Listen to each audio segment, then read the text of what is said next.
Last class के अंदर एक पर्टिकुलर पॉइंट कवर कर लिया था और वो था राइट टू लीन, है ना। अनपेड सेलर का क्या राइट है गुड्स को लीन करने का, वो हम लोगों ने कल की क्लास में डिस्कस किया था। कोई डाउट हो गौरव हिमांशु तो बताइए उसमें। राइट ऑफ लीन में एक चीज ध्यान रखनी है, जो सबसे मेजर पार्ट है, और नो वो क्या पार्ट है बेटा, सर, कि पोजीशन जो है गुड्स का वो किसके पास होना चाहिए, सेलर के पास होना चाहिए, तभी जाकर के वो गुड्स पर लीन एक्सरसाइज कर सकता है, सेलर के पास। पर लीन एक्सरसाइज नहीं कर पाएगा। ठीक है। सो आज उसके आगे वाला पॉइंट पढ़ते हैं हम लोग। आगे वाले पॉइंट में लिखा गया है right of stoppage in transit. हाँ बेटा बोल, मानशु क्या बोलना चाह रहा है बोल। नहीं यस सर, स्टार्ट करें ना, चलो। So right of stoppage in transit की बात करें, सेक्शन 50 टू 52 के बारे में बात कर रहे हैं हम लोग यहाँ पर। सो दैट यहाँ पर एक चीज हमेशा ध्यान रखनी है कि अगर ड्यू डेट है, ठीक है ना, पेमेंट करने की, समझना बहुत अच्छे से चीज को बेटा, क्योंकि right of stoppage in transit जो है आप लोगों को वो तभी मिलता है जब बायर जो है वो इंसॉल्वेंट हो जाए। क्या हो जाए, बायर इंसॉल्वेंट हो जाए, तो ही यहाँ पर सेलर को राइट है कि वो गुड जो है वो ट्रांजिट के अंदर क्या कर सकता है, रोक सकता है और वापस उन गुड्स को अपने कंट्रोल में ले सकता है। अब यहाँ पर एक चीज और ध्यान रखनी है आपको कि यहाँ पर इंसॉल्वेंट का मतलब एडजज्ड इंसॉल्वेंट नहीं है। अब एडजज्ड इंसॉल्वेंट क्या होता है, जो कोर्ट के ऑर्डर के थ्रू इंसॉल्वेंट हुआ है ना, कोर्ट ने डिक्लेयर किया है कि ये पर्सन आज से इंसॉल्वेंट है। अब यहाँ पर जो इंसॉल्वेंट है वो एडजस्ट भी कवर होता है, उसके साथ में अगर कोई पर्सन ड्यू डेट पर पे नहीं कर पाता है अपनी ऑब्लिगेशन को, तो वो भी यहाँ पर इस पर्टिकुलर लॉ के लिए इंसॉल्वेंट माना जाता है। इस पर्टिकुलर लॉ के लिए, सबके लिए नहीं। ठीक है। सेल ऑफ गुड्स एक्ट के अंदर ये बोला गया है कि अगर कोई person on due date payment नहीं कर पाता है गुड्स का, ठीक है, तो ऐसे में उसको इंसॉल्वेंट कहा जाएगा। तो right of stoppage in transit जो है वो तभी मिलता है यहाँ पर सेलर को, अनपेड सेलर को, जब बायर जो है वो इंसॉल्वेंट हो जाए। अब इंसॉल्वेंट दोनों चीजें कवर करता है बेटा। यहाँ पे कौन कौन सी दोनों चीजें कवर कर रहा है, एडजस्ट इंसॉल्वेंट वाला सिनेरियो भी है, और दूसरा अगर ड्यू डेट पे पेमेंट नहीं कर पाया तो वो भी है। तो मान लीजिए अगर गुड्स हमने यहाँ से क्या कर दिया था, कैरियर को दे दिया था, गुड्स को पहुंचने में 3 दिन का समय लगना था। पेमेंट की बात हुई थी कि जैसे ही गुड्स वहां से रवाना किया जाएगा, ठीक है, उसके अगले दिन सुबह पेमेंट आपके अकाउंट में ट्रांसफर हो जाएगा। अब आपके अकाउंट में पैसा आया ही नहीं, आप कांटेक्ट करने की कोशिश कर रहे हो बायर से, बायर आपका कॉल इग्नोर कर रहा है, ठीक है, कांटेक्ट नहीं हो पा रहा है उससे। तो ऐसे में ड्यू डेट क्या थी, मॉर्निंग में पैसा आ जाना चाहिए था, नहीं आया, तो आपके पास पूरा पूरा राइट है कि आप गुड्स को ट्रांजिट नहीं क्या कर सकते हो, रोक सकते हो, क्योंकि गुड्स आपके पास नहीं है। गुड्स आपके पास होता तो आप लीन एक्सरसाइज करते। गुड्स आपके पास नहीं है, हम जानते हैं कि अगर गुड्स पार्टेड हो गए हैं किससे, सर हाँ बेटा,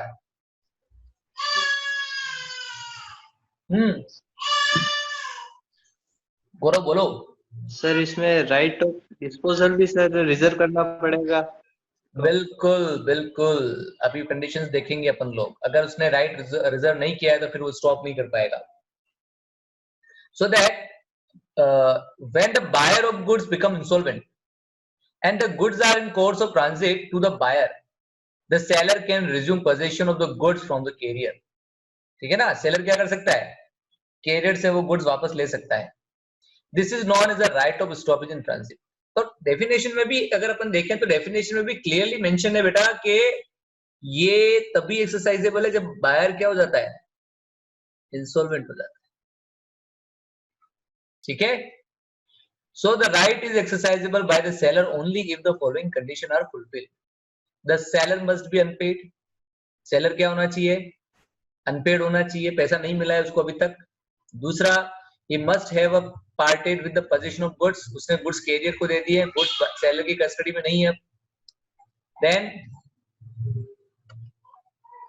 अगर हम इसमें बात करें आगे तो the goods must be in transit, goods transit में चल रहे हो।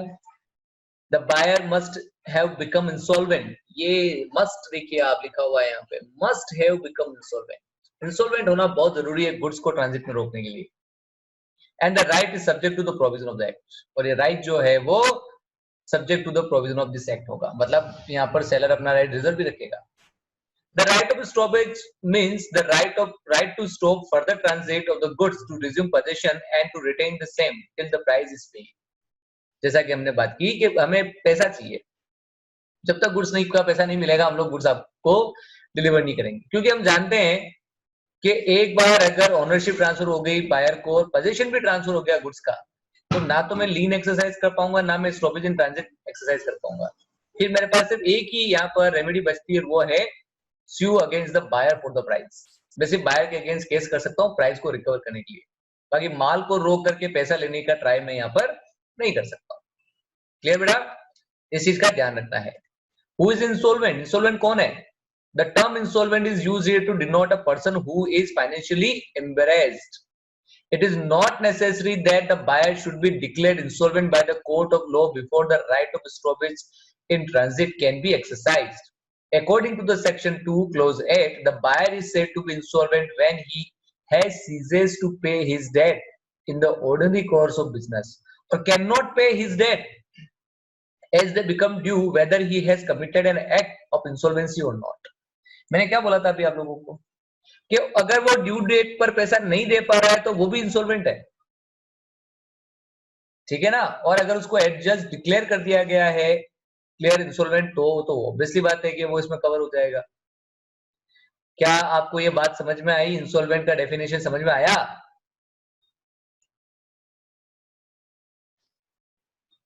Yes sir. ओके, अब बात करते हैं रूल्स की।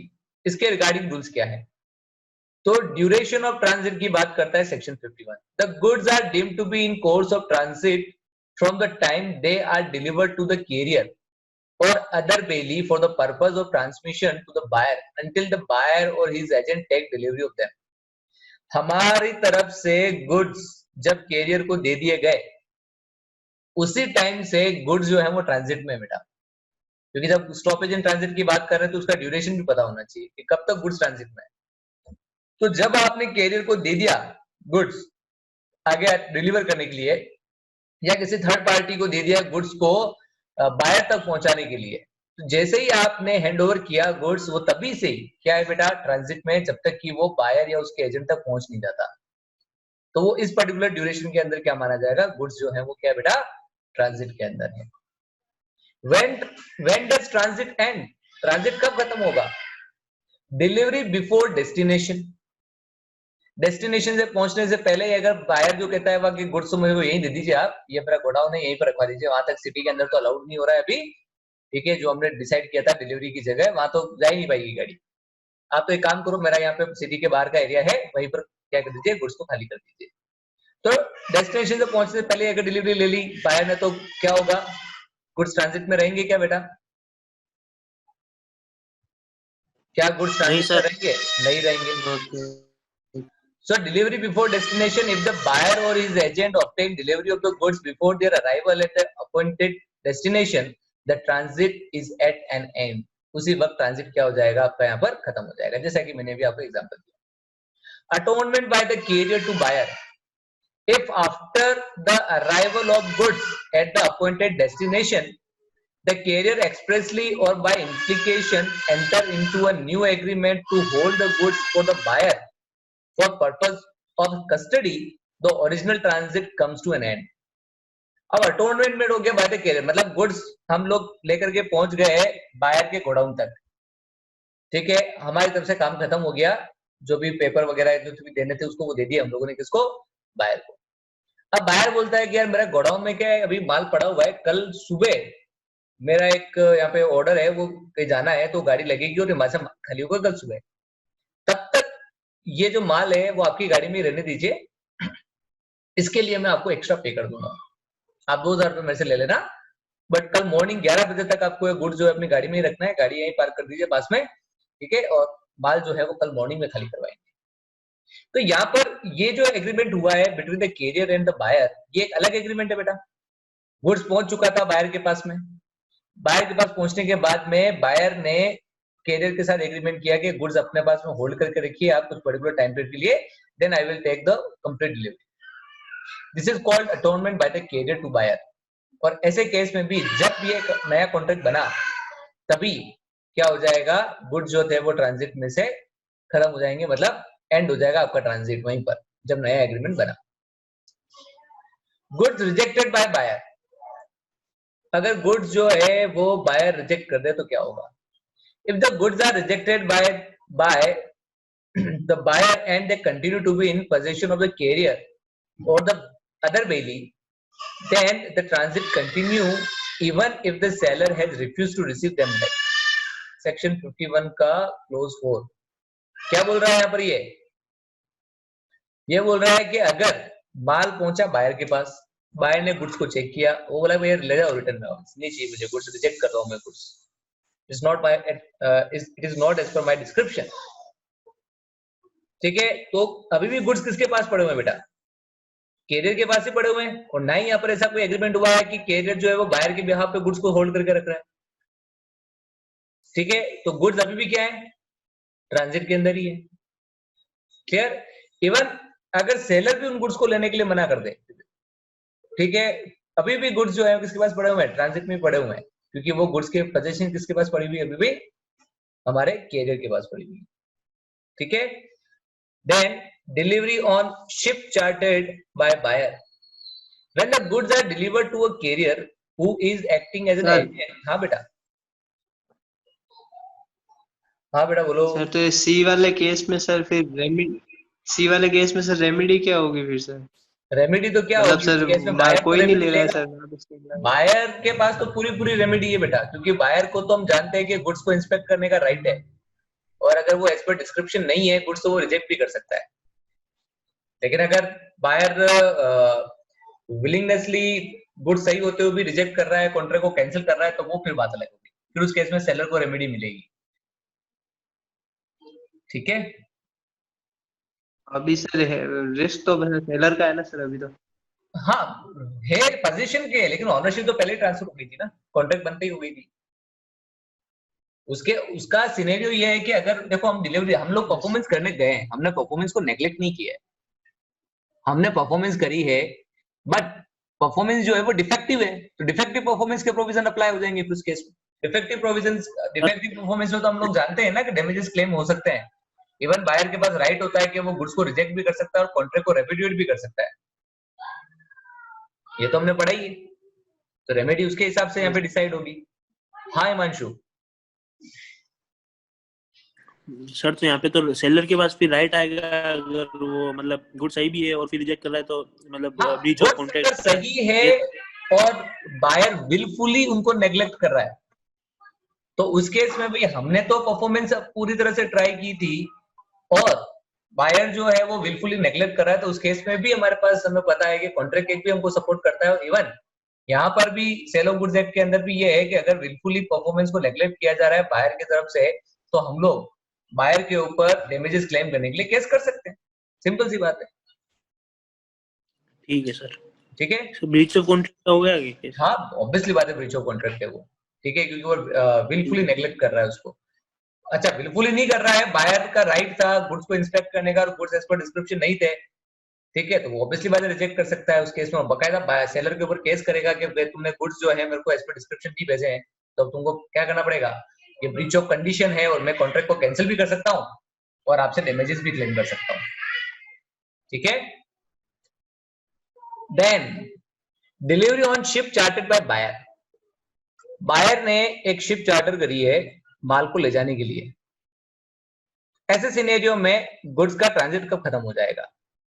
When the goods are delivered to a carrier who is acting as an agent of the buyer. For example, when the goods are delivered to a ship chartered by the buyer, the transit comes to an end as soon as the goods are loaded on the board or loaded on board the ship. Simple सी बात है, हम माल लेके गए port तक, port के आगे माल ले जाने का जो जिम्मा था वो बायर का था. बायर ने वहां से एक शिप भेज रखी थी, हमें वहां से माल क्या करना था, पोर्ट पर माल पहुंचा करके वो माल लोड करवाना था शिप में अंदर. शिप में बोर्ड करवा दिया हमने माल. जैसे ही शिप में सारा माल बोर्ड हुआ, हमारी तरफ से गुड्स ट्रांजिट में है ही नहीं, खत्म हो गया ट्रांजिट. गुड्स का ट्रांजिट क्या हो गया बेटा? खत्म हो गया. अब आप उसको नहीं रोक सकते. क्यों? क्योंकि जिस शिप में हमने माल भेजा है वो किसके तरफ से वर्क कर रही है, बायर की तरफ से वर्क कर रही है। It is acting as an agent of the buyer. तो हमने जैसे ही माल बायर या बायर के एजेंट को सुपुर्द कर दिया, ट्रांजिट तो वैसे ही एंड हो जाता है, हम जानते हैं। ठीक है, तो इस चीज में ध्यान रखना है कि अगर डिलीवरी जो है वो शिप को दी जा रही है, जो चार्टर करी है किसने, बायर ने, रेंट पे ली है बायर ने, तो ऐसे में हमें ध्यान रखना है कि जैसे ही माल शिप में लोड हो जाएगा, बोर्ड हो जाएगा, उस केस के अंदर हम बोलेंगे कि अब गुड्स ट्रांजिट में नहीं रहा। Then wrongfully refusal by the carrier to deliver। अगर कैरियर जो है वो wrongfully क्या कर रहा है बेटा, रिफ्यूज कर रहा है डिलीवर करने से, ठीक है, तो तब क्या होगा, if the carrier wrongfully refuses to deliver the goods to the buyer, the transit is at an end। इस सिनेरियो में भी ट्रांजिट एंड हो जाएगा। क्या अगर कैरियर रॉन्गफुली रिफ्यूज कर रहा है, डिलीवर करने से मना कर रहा है हमको कि नहीं भैया माल तो जाएगा ही नहीं आगे, नहीं भेजूंगा मैं माल आगे, तो वहां पर भी ट्रांजिट खत्म हो गया, क्योंकि माल आगे जा ही नहीं रहा है, तो हम लोग उसको ट्रांजिट में कैसे कहें। ठीक है, जैसे उसकी तरफ से मना हुआ, गुड्स ट्रांजिट में नहीं है, इस चीज का ध्यान रखना है। Part delivery, where the part delivery of the goods has been made to the buyer, the remainder of the goods may be stopped in transit unless such part delivery has been given in such circumstances as to show an agreement to give up possession of the whole of the goods। ठीक है, मैं क्या ध्यान रखना है, अगर हम instalment में गुड्स दे रहे थे और वहां हमारे एग्रीमेंट में ऐसा कोई टर्म नहीं था कि इंस्टॉलमेंट गुड्स जो है वो फुल पोजीशन को शो करता है गुड्स की, भले ही माल अभी भी सेलर के पास पड़ा हुआ है, लेकिन अगर मान लीजिए हमने कुछ क्वांटिटी अगर बायर को ट्रांसफर कर दी है, और अगर यहाँ पर ये प्रिज्यूम्ड हो रहा है कि 500 क्वांटिटी 600 क्वांटिटी डिलीवर करने भी पूरी की पूरी क्वांटिटी डिलीवर मान ली जाएगी, एज्यूम कर ली जाएगी कि हो गई है, ऐसे सिनेरियो में तो आप ट्रांजिट में नहीं मान सकते गुड्स को। लेकिन अगर इंस्टॉलमेंट का सिनेरियो है आपका, ठीक है, फर्स्ट इंस्टॉलमेंट गया है और अभी अब आधा माल बाकी है बेचना, तो वो आधा माल जो भी बेचना बाकी है वो ट्रांजिट में ही माना जाएगा। ठीक है बेटा, clear. Now how stoppage in transit is effected, कैसे इफेक्टेड होता है वो, section 52। There are two modes of stoppage in transit, by taking actual position of the goods. आप वापस से एक्चुअली क्या कर लीजिए, उन गुड्स को अपने पोजीशन में ले लीजिए, मतलब माल को वापस से मंगवा लीजिए और सेलर क्या करे, उस माल को अपने गोडाउन में होल्ड करके रख ले। या फिर by giving notice to the carrier not to deliver the goods to the buyer और हिज एजेंट, या फिर हम लोग उसको फोन करके मैसेज करके एक्नॉलेज कर दें कि भैया माल नहीं देना है उसको, ठीक है, भले आप पहुंच गए वहां पे, माल देना मत उसको, ठीक है, तब भी ये स्टॉपेज इन ट्रांजिट ही कहलाएगा। So when notice of stoppage in transit is given by the seller to the carrier or other bailey in possession of the goods, he shall redeliver the goods to or according to the direction of the seller। जब second वाला scenario होता है जिसमें हम लोग notice देकर के career को स्टॉप करते हैं, माल अभी हमारे पोजीशन में आया नहीं है, हमने सिर्फ रोका है इसको, कैरियर को, ठीक है, तो उस केस में हम वापस से क्या करेंगे, सेलर जो है वो क्या करेगा, बेसिकली यहाँ पर उन गुड्स को अपनी कस्टडी में ले लेगा वापस से, या फिर वो जैसा आगे डायरेक्शन दे कैरियर को, जहां उनको डिलीवर करने के लिए बोले वहां पर वो क्या करे, उसके हिसाब से कैरियर उसको डिलीवर कर दे। हाँ, उसके लिए रीडिलीवरी का जो एक्सपेंसेस होगा वो सेलर ही बोन करेगा। ठीक है, क्योंकि देखो कितनी बार क्या होता है कि मान लीजिए मैंने यहाँ से राजसमंद माल भेजा था, अब बीच में मुझे न्यूज मिली कि मेरा पैसा अभी तक क्रेडिट हुआ नहीं मेरे अकाउंट में, तो मैंने कैरियर को मना कर दिया, कैरियर को मना किया भाई आप गाड़ी जहां हो वही रुक जाओ, माल डिलीवर नहीं करना है किसको, बायर को। फिर अब मुझे हिमांशु की तरफ से भी एक कॉल आता है कि यार सर मुझे इतना माल चाहिए, ठीक है, आप क्या बिलवाड़ा भिजवा सकते हो क्या। तो मैं पहले तो सोच रहा था कि माल वापस मेरे गोडाउन में मंगा लूं, पर अब मेरे पास दूसरी पार्टी हिमांशु की आ गई, हिमांशु ने बोला कि माल चाहिए मुझे, तो मैंने बोला ठीक है मेरी गाड़ी रास्ते में ही है, मैं आपके यहाँ भिजवा देता हूँ। फिर मैं कैरियर को फोन करके बोलता हूँ कि काम करो, राजसमंद डिलीवर नहीं करना है वो माल आप क्या कर लीजिए, बिलवाड़ा ले जाइए, मैं एड्रेस वगैरह आपको सेंड कर देता हूँ। तब पहले राजसमंद तक का भाड़ा फिक्स था, अब फिर राजसमंद से बिलवाड़ा वाला सिनेरियो हो गया है, तो उस केस में वो एक्स्ट्रा चार्जेस तो बनेंगे ही बनेंगे। तो वो एक्स्ट्रा चार्जेस कौन बियर करेगा बेटा, वो एक्स्ट्रा चार्जेस जो हैं वो सेलर बियर करेगा। ठीक है, देन इफेक्ट ऑफ स्टॉपेज क्या होगा, कॉन्ट्रैक्ट नॉट रिजाइंडेड। आप अगर स्टॉप कर रहे हैं गुड्स को या लीन कर रहे हैं, दोनों ही सिनेरियो में, हमने पहले भी पढ़ा था, आप पहले लीन करो गुड्स को या स्टॉपेज करो ट्रांजिट में गुड्स को, इसका मतलब कॉन्ट्रैक्ट रिजाइन नहीं हुआ है, ठीक है, हमने रोका है ताकि बायर जो है वो हमें पेमेंट कर दे। अगर बायर पेमेंट कर देता है या टेंडर करता है हमको पेमेंट करने का और हम उसको एक्सेप्ट कर लेते हैं, तो ऐसे केस में फिर आप क्या कीजिए, उस कॉन्ट्रैक्ट को कंटिन्यू रखिए और परफॉर्म कर दीजिए, बायर को गुड्स डिलीवर कर दीजिए, ठीक है। सो ये रेमेडी है आपको स्टॉपेज इन ट्रांजिट की, इसका मतलब ये नहीं है कि आप कॉन्ट्रैक्ट को कैंसिल कर रहे हैं, ठीक है बेटा। So contract not rescinded, the contract of sale is not rescinded when the seller exercises right of stoppage in transit. The contract will still remain in the force and the buyer can ask for delivery of goods on payment of the price. ठीक है। Then effect of sub sale or pledge by the buyer. ये provision यहाँ से थोड़े से important provision से ध्यान देना इनके ऊपर। इफेक्ट ऑफ सब सेल और प्लेज बाय द बायर, अगर बायर ने सेलर से क्या किया, माल खरीदने का कॉन्ट्रैक्ट कर लिया है और फिर वापस उस माल को आगे किसी और को प्लेज करने का एग्रीमेंट भी हो गया है, उस माल पर लोन लेने का एग्रीमेंट, प्लेज करके लोन लेने का एग्रीमेंट कर लिया है आपने, या फिर उसको आगे किसी थर्ड पार्टी को बेचने का कॉन्ट्रैक्ट भी कर लिया है, तब क्या होगा? The unpaid seller's right of lien or stoppage in transit is not affected by any sale or pledge of the goods made by the buyer. ये ध्यान से पढ़ लेना बेटा। अगर वहां पर बायर बोले कि भैया आपने गुड्स तो रोक लिया, लीन कर लिया, बट मैंने तो ये गुड्स आगे किसी और को डिलीवर करने का एग्रीमेंट कर लिया है, ठीक है, आप नहीं रोक सकते हैं इस गुड्स को, स्टॉपेज नहीं कर सकते हैं ट्रांजिट में, या लीन नहीं कर सकते हैं आप गुड्स को, ठीक है, आपको गुड्स तो देना ही पड़ेगा, पेमेंट तो क्या है बाद में मिल जाएगा, बट हम क्या बोलेंगे, आपने भले ही आगे किसी और को गुड्स बेचने का एग्रीमेंट कर लिया हो या प्लेज करने का एग्रीमेंट कर लिया हो, जब तक आपका पैसा नहीं आएगा तब तक मेरे पास ये राइट है कि मैं उन गुड्स को होल्ड करके रख सकता हूं या उसको ट्रांजिट में ही रोक सकता हूं। But this rule has some exceptions. अगर ये प्लेज और सब सेल जो थी वो सेलर से पूछ करके की थी बायर ने, seller have knowledge about the sub sale और दैट प्लेज, तब फिर आपका जो राइट है ये स्टॉपेज इन ट्रांजिट और लीन का वो खत्म हो जाएगा, वेव हो जाएगा, फिर वो आप एक्सरसाइज नहीं कर सकते, मतलब आप उन गुड्स को फिर लीन नहीं कर पाओगे, स्टॉपेज नहीं कर पाओगे ट्रांजिट के अंदर, ठीक है। So if the following two cases the unpaid seller's right of lien or stoppage in transit is affected by any sale और pledge of the goods made by the buyer, that is unpaid seller can not exercise the right of lien or stoppage in transit.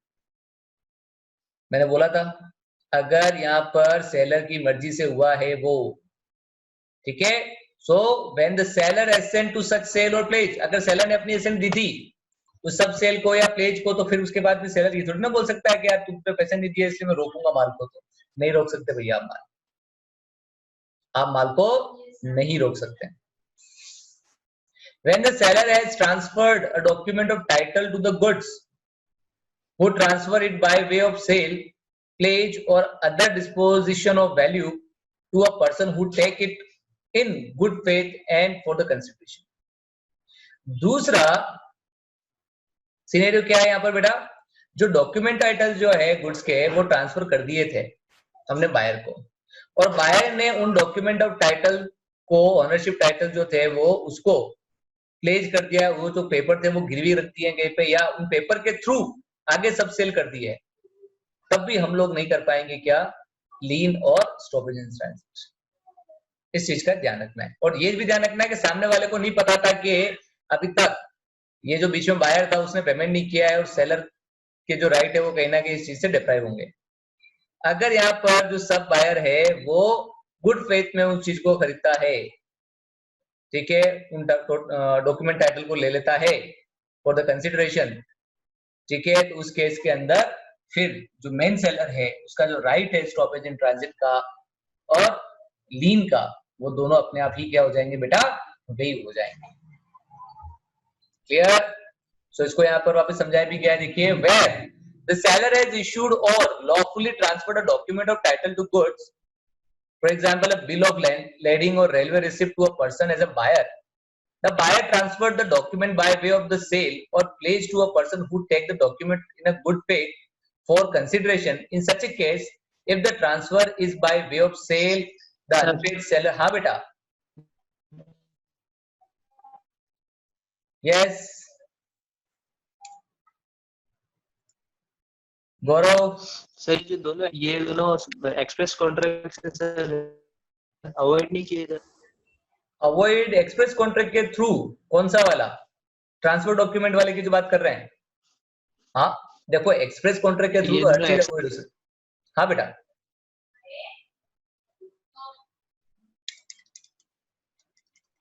बोलो। दोनों sir exceptions की बात कर रहे हैं। दोनों ही exceptions के अंदर देखो, पहली वाली बात तो ये है कि एसेंट अगर मिल गई है आपकी, तो फिर आप वापस उसको एक्सप्रेस एग्रीमेंट में कैसे लोगे? भाई बायर आपको पूछ के ही तो सब सेल कर रहा है, बायर आपसे पूछ के सब सेल कर रहा है, तो फिर आप उस केस में फिर स्टॉपेज इन ट्रांजिट कैसे करोगे? वो तो कॉन्ट्राडिक्शन हो जाएगा आप ही के एक्सप्रेस कॉन्ट्रैक्ट में और आप ही की वापस जो आप कंडक्ट कर रहे हो उसके बीच में।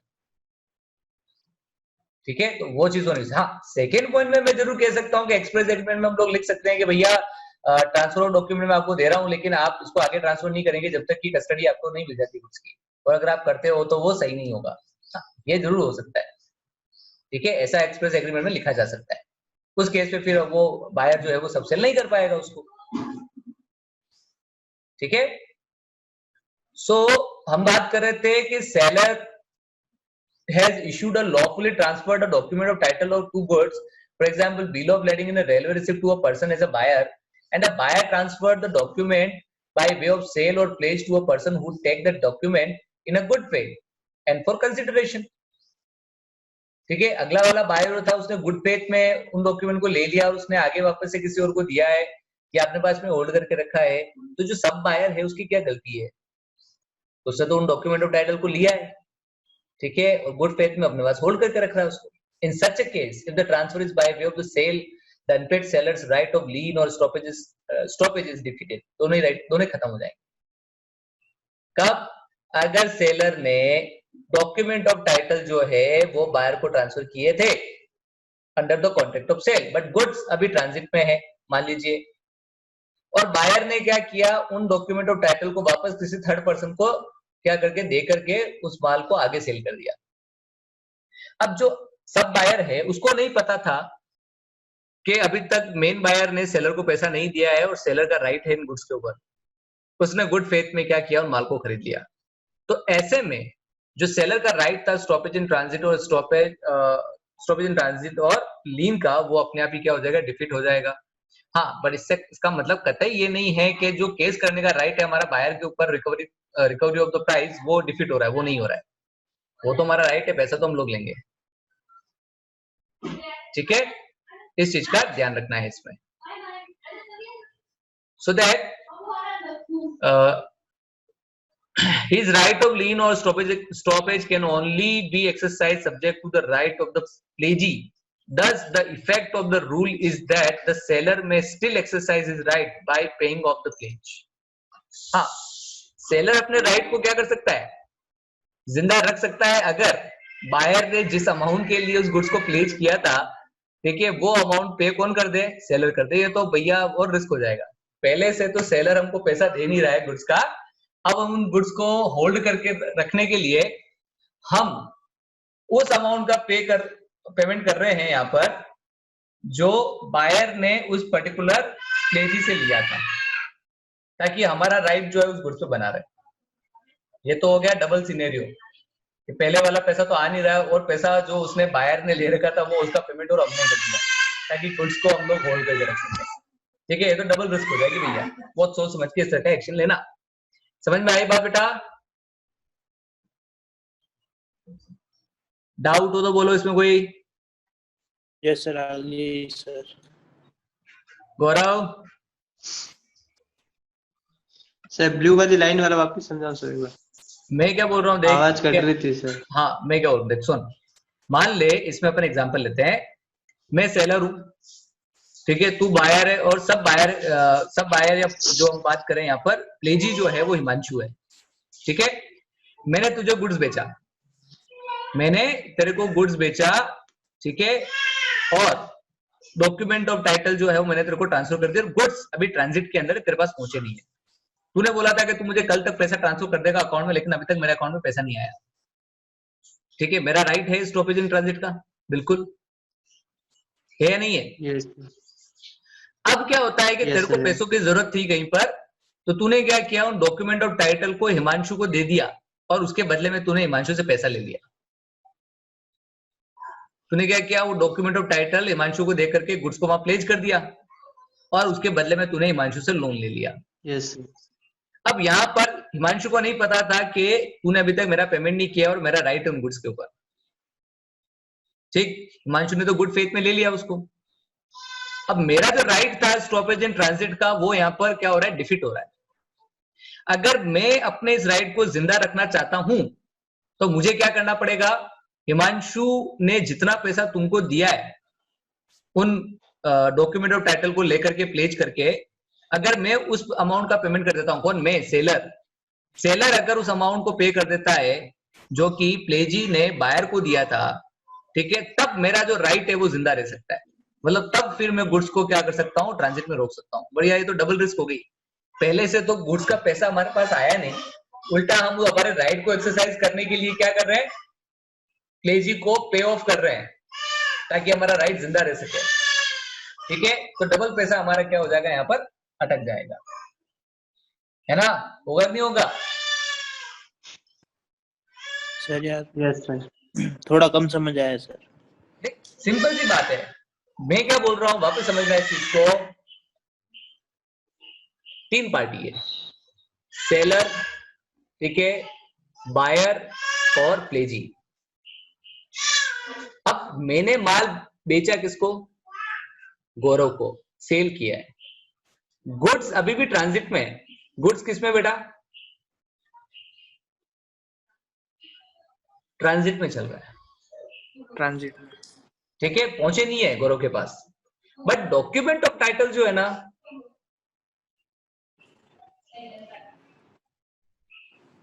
वो हमने गौरव को भेज दिए थे और गौरव को मिल गए। अब गौरव को पैसों की जरूरत थी तो उसने क्या किया, डॉक्यूमेंट ऑफ टाइटल दिया हिमांशु को और उससे क्या ले लिया, लोन ले लिया।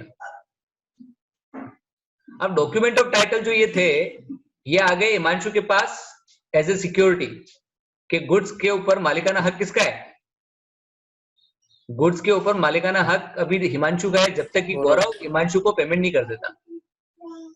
अब मुझे ये बात पता चलती है कि अरे यार, गौरव ने तो उस माल को क्या कर दिया है, आगे प्लेज कर दिया है, ठीक है, और हिमांशु को ये नहीं पता था कि गौरव ने अभी तक मुझे पेमेंट नहीं किया। हिमांशु ने तो बोनाफाइड नेचर में वो डॉक्यूमेंट ऑफ टाइटल ले लिया और लोन दे दिया गौरव को। अब क्या होगा, अब मैं जो हूं, मैं हिमांशु से कांटेक्ट करता हूं।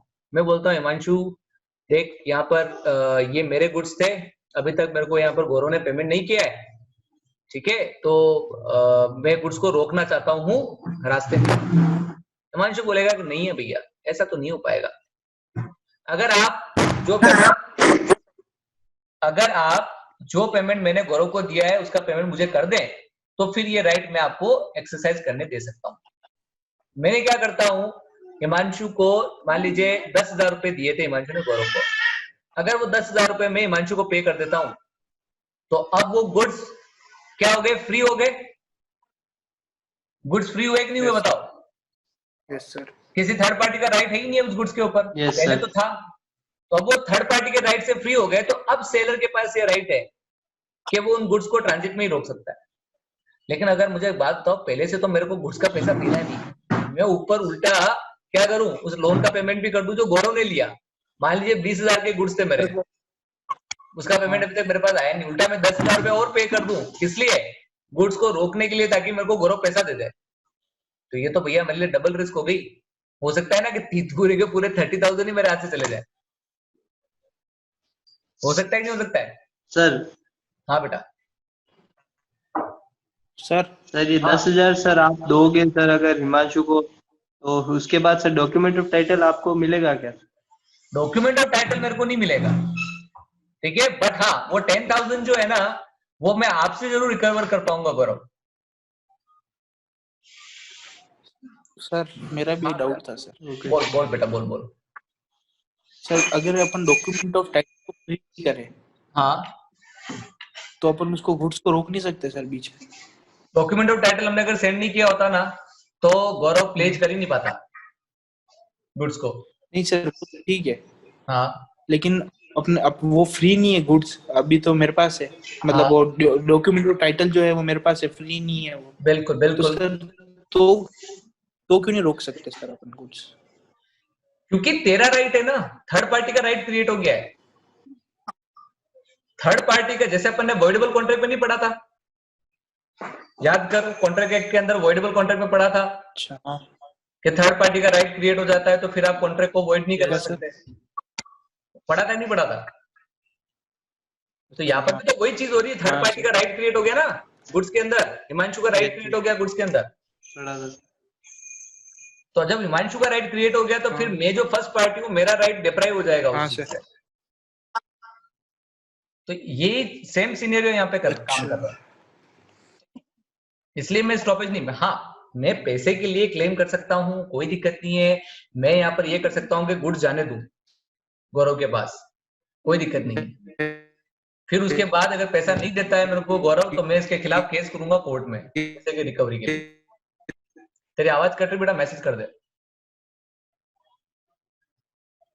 तो सेलर तो नहीं मैसेज कर दे बेटा, आवाज कट रही तेरी।